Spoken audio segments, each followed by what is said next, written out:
जय श्री कृष्ण भाइयों ने बहनों। ओम नमो भगवते वासुदेवाय नमः। स्वागत है આપણું यूट्यूब ચેનલમાં।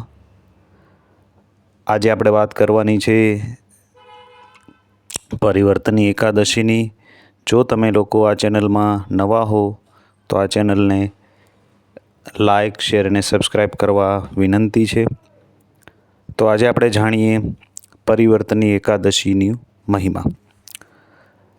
દેવપોઢી એકાદશી એટલે કે અષાઢ મહિનાની એકાદશીમાં ભગવાન ક્ષીરસાગરમાં પોઢી જાય છે અને જ્યારે તે ગાઢ નિંદ્રામાં હોય છે ત્યારે તે પોતાનું શયન અવસ્થામાં પોતાનું પડખું ફેરવે છે। તે દિવસે ભાદરવા મહિનાની સુદનો દિવસ હોય છે, એટલે કે ભાદરવા મહિનાની સુદની 11નો દિવસ। આ દિવસને પરિવર્તની એકાદશી તરીકે આપણે ઉજવીએ છીએ। આજના વિડીયોમાં આપણે આ નવી વસ્તુ જાણવાની છે કે આ વ્રત ક્યારે કરવાનું છે, કોણે કરવાનું છે અને કેવી રીતે કરવું। વ્રત માટે પૂજા કેવી રીતે કરવી, પારણા ક્યારે કરવા, તેના માટેનો શુભ સમય, આ તમામ વિગતો આપણે આ વિડીયો દ્વારા જાણવાની છે। તેના ઉપાય પણ આપણે જાણશું। તો અંત સુધી આ વિડીયોમાં તમે જોડાયેલા રહેજો। ફરીવાર જો ચેનલને તમે સબસ્ક્રાઈબ ન કરી હોય તો ચેનલને સબસ્ક્રાઈબ કરવા નમ્ર વિનંતી છે। અને આ વિડીયો જે લોકો એકાદશી રહેતા હોય, એકાદશીનો ઉપવાસ કરતા હોય તેમના સુધી આ વિડીયો પહોંચાડી પુણ્યનું કામ કરજો।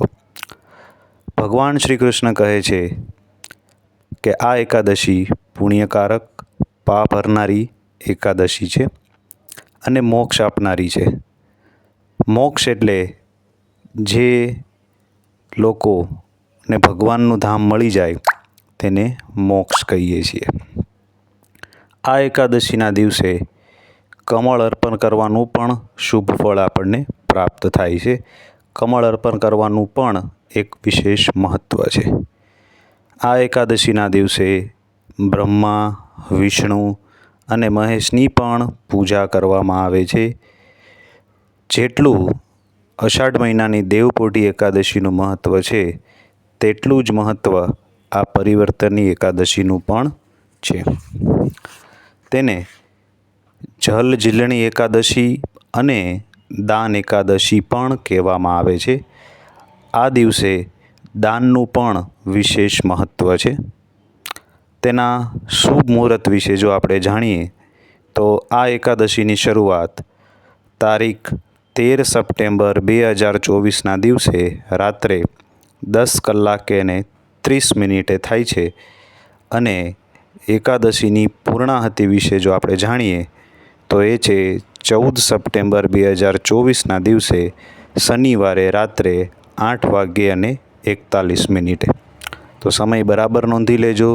શરૂઆત 13 સપ્ટેમ્બર 2024 રાતના 10:30 અને પૂર્ણાહુતિ છે 14 સપ્ટેમ્બર 2024 શનિવારે રાત્રે 8:41।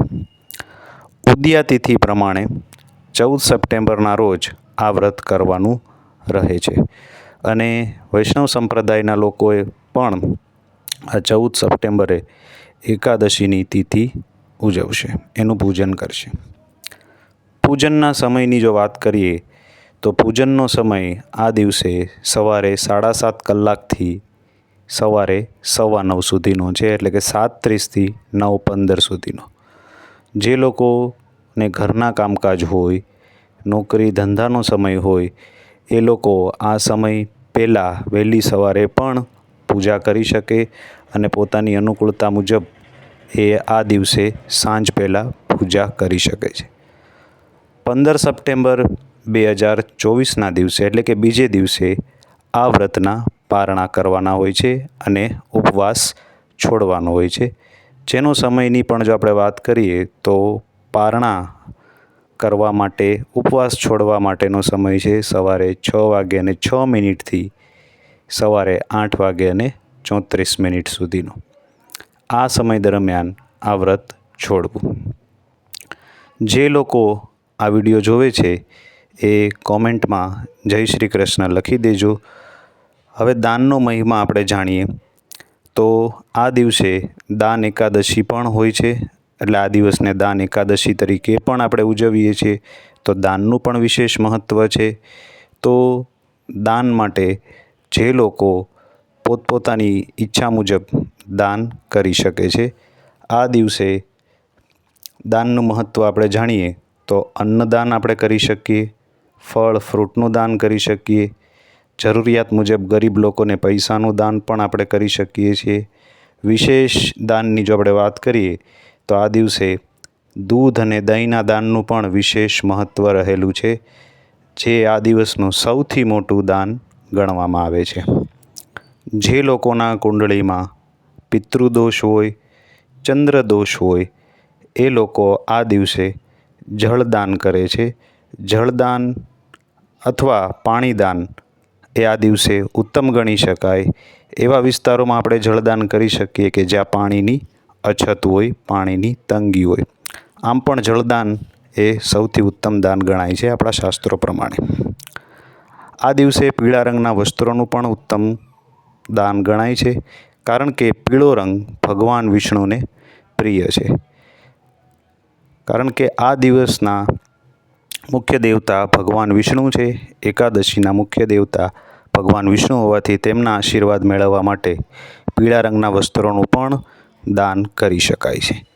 આ દિવસે ઓમ નમો ભગવતે વામનાયની નો જાપ અને 3 માળા પણ કરવી જોઈએ.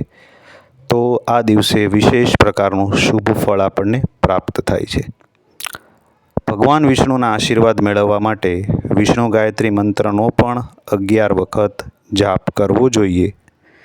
જે દંપતીના લગ્ન જીવનમાં સમસ્યા હોય તો એ લોકો ભગવાનને માખણ અને મિશ્રી ધરી ભગવાનની પૂજા ભક્તિભાવપૂર્વક કરે. તેમની સમક્ષ બેસી ઓમ નમો નારાયણની 1 માળા કરવી જોઈએ અને આ મંત્રનો 108 વખત જાપ કરવો. જેમના ઘરે મંદ બુદ્ધિના બાળકો છે એવા લોકો લક્ષ્મી માતા ભગવાન વિષ્ણુના પૂજા સ્થાનમાં કંકુ રાખી તે કંકુને ત્યારબાદ લઈ પૂજા કરીને કંકુનો ચાંદલો રોજ પોતાના બાળકને કરશે તો આ બાળક ભવિષ્યમાં ખૂબ પ્રગતિ કરશે. તો આ હતી પરિવર્તની એકાદશીની પૂજા કેમ કરવી, ક્યારે કરવી, શુભ મુહૂર્ત અને તેની વિગતો. મિત્રો, આ વિડીયો ગમ્યો હોય તો લાઈક કરજો, શેર કરજો અને સબસ્ક્રાઈબ કરજો. અને હવે આપણે ભગવાનની પરિવર્તની એકાદશીની કથા સાંભળવા માટેનો બીજો વિડીયો બનાવશું. તો આ ચેનલ સાથે જોડાયેલા રહેજો અને વિડીયો પસંદ આવ્યો હોય તો સબસ્ક્રાઈબ કરી દેજો. ત્યાં સુધી જય શ્રી કૃષ્ણ, જય શ્રી કૃષ્ણ, જય શ્રી કૃષ્ણ.